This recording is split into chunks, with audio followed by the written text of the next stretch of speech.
queremos crear nuestro futuro, tenemos que saber cómo, de qué manera sucede esto, cuál es el camino, cuál es la vía para aflorar ese potencial que las personas tenemos. Es básico entrenar la mente. La mente es algo de tal complejidad que es muy difícil definirla y mucho menos con 4 o 5 palabras. ¿Qué es entrenar la mente? Lo primero es entrenar la atención. No perdamos más el tiempo enfocándonos en lo que está mal. Vamos a enfocarnos en lo que podría estar bien. No en quién tiene la culpa, sino en qué podemos hacer nosotros juntos. Vamos a usar la imaginación no para generar angustia y preocupación. Ay, ¿cómo va a ser mi vida mañana y pasado? Sino generar posibilidades, algo que nos ilusione. Tenemos que ser capaces, además, de parar ese diálogo incesante que nos pone la cabeza a estallar, con desesperanza, con desánimo, con desilusión.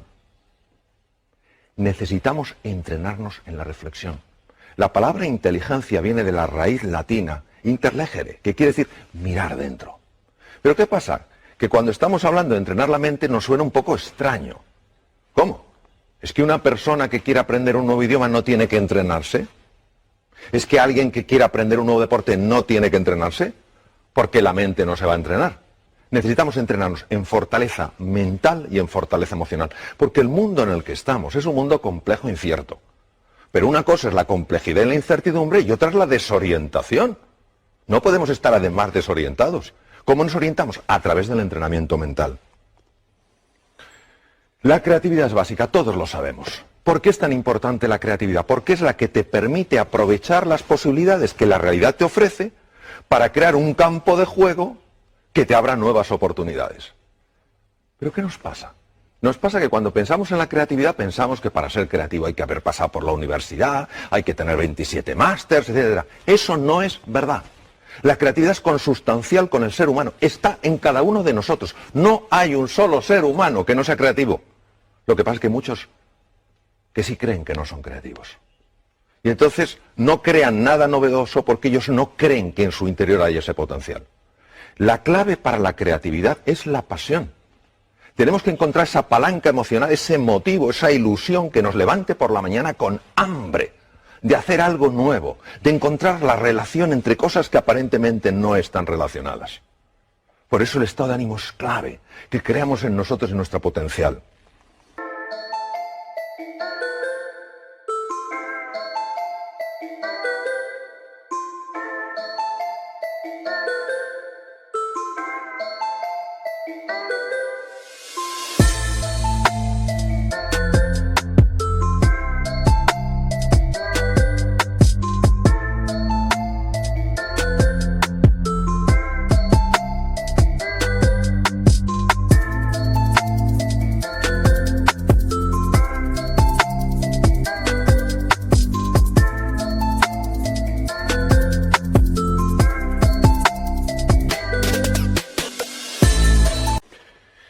Hay que buscar los recursos emocionales. A ver, si somos honestos con nosotros mismos y empezamos a pensar con calado y con hondura, ¿por qué no hemos conseguido ciertas cosas en la vida?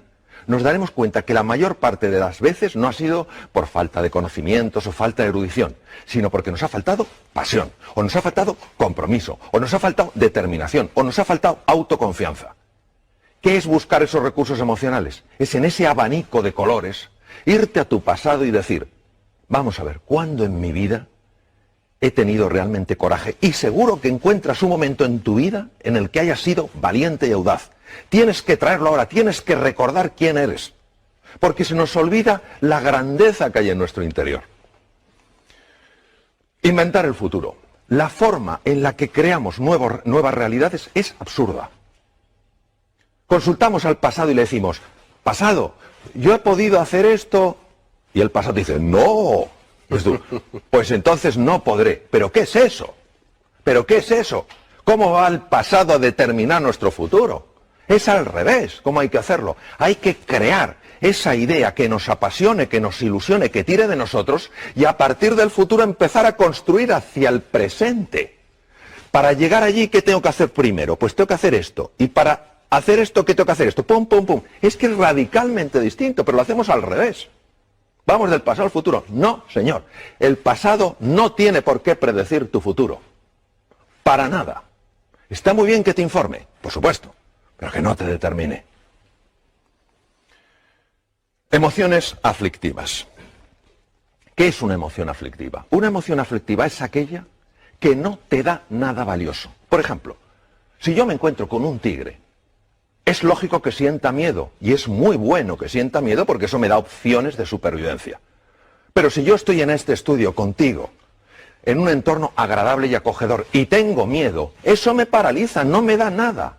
Estamos paralizados por la desesperanza, por la ira, por el miedo. No tiene ningún sentido. Es fundamental que empecemos a comprender un poco mejor cómo gestionar estas emociones aflictivas. Y para eso hay que entender que hay tres estructuras que, si me permites, las voy a enseñar. Una de ellas es la amígdala, viene del griego almendra, está situada aquí en los polos anteriores del lóbulo temporal. Otra es el hipotálamo, que está aquí, y otra es lo que se llama la sustancia gris periacueductal, que está justo aquí, alrededor del acueducto de Silvio. ¿Por qué es importante conocer estas emociones aflictivas? Porque nosotros tenemos sobre todo tres grandes lastres que nos dificultan llegar a ese futuro ilusionante. Primero, la ignorancia. Si yo no soy consciente de mi talento y mi potencial, ¿cómo me voy a atrever? Número dos, la pereza. ¡Ay, la pereza! ¿Cuántas veces el camino correcto no es el camino fácil? Pero el tercero es el miedo, una de las emociones aflictivas más potentes. Entonces, ¿qué podemos hacer para gestionar el miedo? Yo, de todas las cosas que he visto en mi larga trayectoria como cirujano y en muchos temas en los que he estado metido, al final me doy cuenta de una cosa.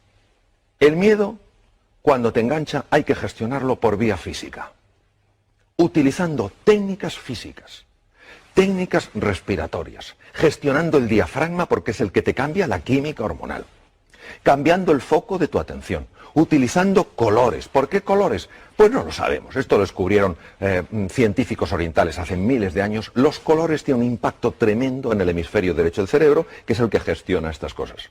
Nosotros sabemos que al imaginar un color azul llevado a ciertas partes del cuerpo, sabemos que automáticamente empieza a cambiar esa emoción aflictiva. ¿Por qué? Bueno, porque cambia la química, las imágenes generan emociones, las emociones están asociadas a procesos químicos. Entonces, es fundamental que sepamos que el miedo se puede gestionar, por lo menos, para que no nos paralice cuando es una emoción aflictiva. Bueno, luego hay una cosa que es que creo que la tenemos que recuperar. Nos hemos pensado que los éxitos suceden solos. Se ha perdido la cultura del esfuerzo, la cultura del trabajo. A ver, yo a veces me quedo impresionado cuando dicen, aprenda usted inglés en 3 meses, mientras duerme y por supuesto sin esfuerzo. Pero ¿cómo se va a creer uno eso? Pero nos gusta tanto la fórmula, la receta mágica, lo quiero, es mío. Pues no funciona. Probablemente el inventor más prolífico que existió nunca, Thomas Alva Edison, dijo, el genio es 1% inspiración y 90%...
trabajo, transpiración, sudar. Entonces, ¿qué quiere decir? Esto es como una goma. Hay que dejar que se tense. Es el momento en el que nos cuesta las cosas y tenemos que seguir. No tiremos la toalla. Cuando aguantamos la tensión y estamos incómodos, y es normal que estemos incómodos, el cerebro automáticamente tiene que resolver ese dolor. Porque su misión es evitar el dolor. ¿Cómo lo resuelve? Abre la ventana de la inteligencia y de la creatividad. Y por eso todos sabemos que cuando hemos aguantado de verdad, de repente, no sabemos cómo, hemos encontrado una ventana, un espacio. Anda, ¿cómo no lo había visto antes? Porque hay que esforzarse buscando y trabajando. Por eso la determinación, la persistencia, la paciencia son valores tan grandes. Entonces ahora no podemos decir, no, esto sucede solo. No es verdad. No es verdad. El ser humano necesita esforzarse por aquello que vale la pena en su vida. ¿La V de qué? De valores. A ver, creo, desde mi pequeña perspectiva, que necesitamos urgentemente recuperar los valores. Valores que no dependen de un credo, que no dependen de una cultura, que no dependen de una forma de pensar. Están implícitos en la naturaleza humana.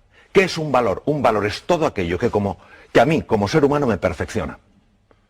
Si la generosidad me perfecciona, eso es un valor. Si el coraje, la audacia me perfecciona, eso es un valor. Los valores son los que nos dan guía, referencia. En un mundo marcado por la complejidad y la incertidumbre, ya lo comenté antes, ¿qué es lo que nos da la orientación? ¿Cuál va a ser nuestro faro? Esos valores. Ojo con la sensación de impotencia. Jaume, yo la veo continuamente. No sé cuántos, no sé qué. Una cosa es el diagnóstico, y en medicina esto lo sabemos bien. A nosotros nos interesa hacer un diagnóstico correcto. A ver, si yo tengo una enfermedad seria y voy al médico, el médico me dice, no se preocupe, es un catarrillo. Digo, es que médico más simpático, pero no me ha ayudado a nada. Yo prefiero que me diga, mire, tiene usted una neumonía, es un diagnóstico más duro que un catarro, pero porque hacemos el diagnóstico correcto le podemos curar. Bien, el diagnóstico actual es un diagnóstico serio. La situación actual del mundo es seria y es compleja. No lo podemos negar, no podemos ser como la avestruz, aunque eso no lo hacen las avestruces, lo de hacer un agujero. No hay una avestruz así de tonta en toda África, vamos, que meta la cabeza bajo tierra, ni de broma. Pero claro, de acuerdo, tenemos un diagnóstico. Luego hay un pronóstico. ¿Qué es el pronóstico? El pronóstico es lo que los expertos dicen sobre eso. El médico te puede decir como experto, tiene usted una neumonía, con el antibiótico adecuado, los antibióticos adecuados, pues en una semana usted se cura. Eso es el pronóstico. Y otra cosa es el veredicto. El veredicto no lo puede dar nadie. ¿Por qué? Porque entre el diagnóstico y el pronóstico y el veredicto hay un espacio enorme.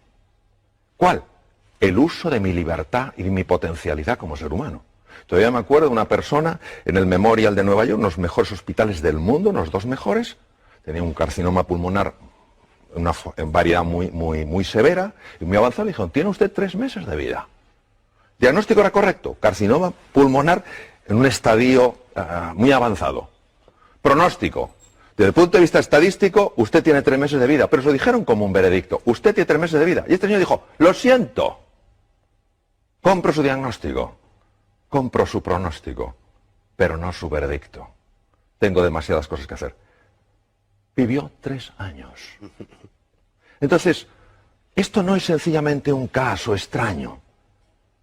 ¿Qué es lo que nos perdemos? Nos perdemos lo que puede emerger del ser humano cuando ese ser humano dice, ahora me toca a mí. Esta es la historia de Sísifo, condenado por Zeus, un dios más bien poco piadoso, a subir una piedra. Y cuando la había llevado a lo alto de la colina, la propia piedra bajaba y él volvía a hacerlo. Esto lo estoy viendo continuamente, la sensación de desesperanza. Haga lo que haga, para nada sirve. ¡Claro que sirve! ¿Cómo no va a servir? De hecho, es lo único que sirve. Pero si tú crees que no sirve, dejarás de esforzarte como te puedes esforzar. Y entonces se cae en la desesperanza. Este es el drama de hoy. El drama de hoy no es ya la dificultad que hay, que es real, sino nuestra sensación de impotencia que la está acompañando. Uno se pregunta, ¿por qué tuvo tanto impacto esta película durante la Segunda Guerra Mundial? Porque habla de las creencias. Son 3 personajes que van con Dorothy, cada uno se ve limitado por algo. Y hay un mago que se supone que es un ser enorme, con unas voces tremendas, y al final se dan cuenta que es un hombre con una megafonía. Es chiquitín, y tiene una megafonía. Así son nuestras creencias limitantes, esos programas que tenemos metidos. No puedes, no llegarás, no serás capaz. Pero si esos son puras entelequias, lo que pasa es que las vivimos como reales. El oráculo de Delfos. Un griego está consultando al oráculo de Delfos. Es importantísimo que sepamos que nosotros podemos escuchar dos tipos de voces. La primera voz es la de la jaula de grillos. No puedes, no eres capaz, no hay salida, tú ni siquiera lo mereces. A eso hay que escucharla. Y hay otra que es el maestro interior, que te dice confía en ti, cree en ti. ¿Cómo notas que te habla uno u otro? Es muy fácil notarlo. Cuando te habla el maestro interior, notas paz y serenidad. Cuando te habla la otra persona, la otra voz, lo que notas es crispación, tensión y desánimo. Es fundamental que prestemos atención a la voz que nos ayuda, no a la que nos anula. Bueno, esto a mí como médico me impacta profundamente. La actitud, ¿qué es la actitud? La actitud es cómo me posiciono yo frente a una realidad. Está más que demostrado médicamente que la actitud de una persona frente a una enfermedad afecta a todos estos niveles. Los linfocitos, ¿qué son linfocitos? Células que atacan bacterias, virus, tumores. Células fagocíticas, los fagocitos, lo mismo, los engloban de otra manera. Macrófagos, son el servicio de limpieza del organismo. Se ingieren, destruyen todos esos detritus para que no se infecten. Anticuerpos, fibroblastos, generadores de la cicatriz.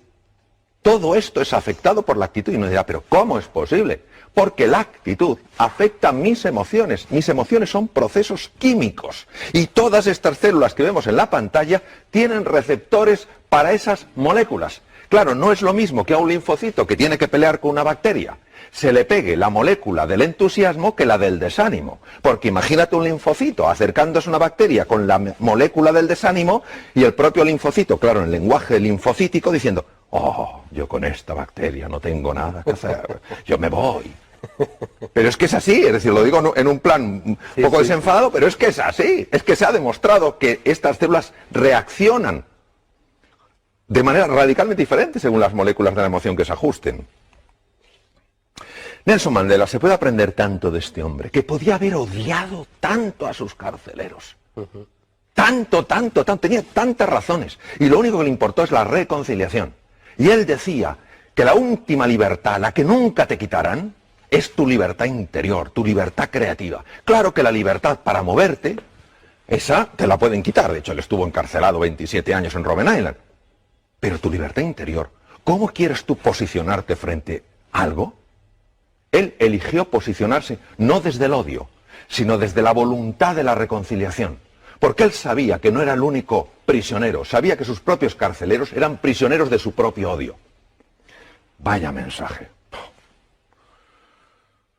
Hombre o máquina, no podemos estar esclavizados por programas mentales. Por programas mentales que nos alteran.